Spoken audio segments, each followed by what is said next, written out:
Okay, so I'm just going to give you a little bit of help on the first couple of questions for this lesson 4, which is to do with the UK's water supply and demand. So remember, supply is how much water a country has, and demand is how much it uses.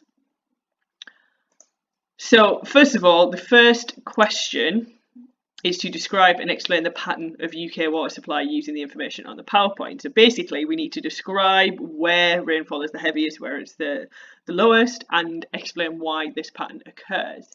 Now, whenever you're describing the pattern of something using a map, you need to make sure you are using your compass direction. So obviously which part of the country, in fact we're in the northwest of the country, has the most rainfall and the southeast has the least. Make sure that you are also using your key there and it's in millimeters, so which areas have over 1,500 millimeters of rain, which areas have less than that, have the lowest. Make sure we put those numbers in there. And there's some bits of information there as well that are good examples of things you can use, because it's got names of places, it's got compass directions, and it's got the figures in there. So loads and loads of help on that one.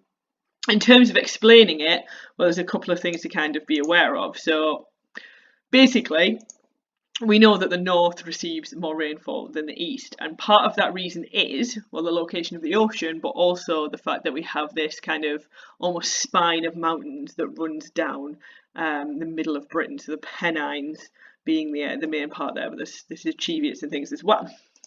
And it's something called the rain shadow. Now, this video will explain it really, really clearly, but essentially it's the fact that we get storms and rainfall that comes in from the Atlantic Ocean because of the evaporation happens there, and the prevailing wind moves those storms into the direction of our country. So it evaporates because of the high temperatures closer to the equator in the Atlantic Ocean, and the prevailing winds move this warm, moist air towards the UK. Now, when that air reaches the hills, so the Pennines, it pushes the clouds upwards and it cools them, and it causes them to rain. It causes the water vapour within those clouds to cool and condense and turn into rainfall. So the clouds were full of moisture here, but they empty here. So by the time that air gets to this point, it is drier. There's not much rainfall left, if any at all. So when you get to the other side of the hills, the east side of the UK, it is much, much drier because of that.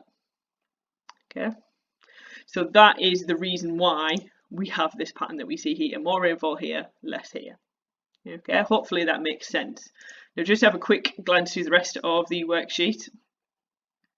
So that obviously helps there. We need to understand why we have high demand. Now in terms of demand, think of population and where the population is in the UK. So most people live in the southeast, so this can help explain that, and also where the industry is, so industries in urban areas. Okay, so make sure you split it into agricultural, domestic and industry as well. So remember, domestics in the home, so that'll help with that question there. This one, so water deficit is where the demand of water is higher than the supply, so essentially you do not have enough water. So you need to use the things on the PowerPoint there to explain what we're doing, what the southeast of England is doing to manage water, so things like hosepipe bans and other little things as well. Pollution, so what are the main sources? Okay, what are the problems caused by it? So this is where the water's come from, this is kind of where the pollution's come from, and this is kind of the effects of it. So because we've got water pollution, what problems occur? And again, all that information can be found in the PowerPoint. A little bit of reading to do there, but that's fine. And then the management of it. Okay, so what are we doing to try and reduce water pollution? So everything you need is in this PowerPoint, and hopefully it will help you do a really good job of that lesson. Okay.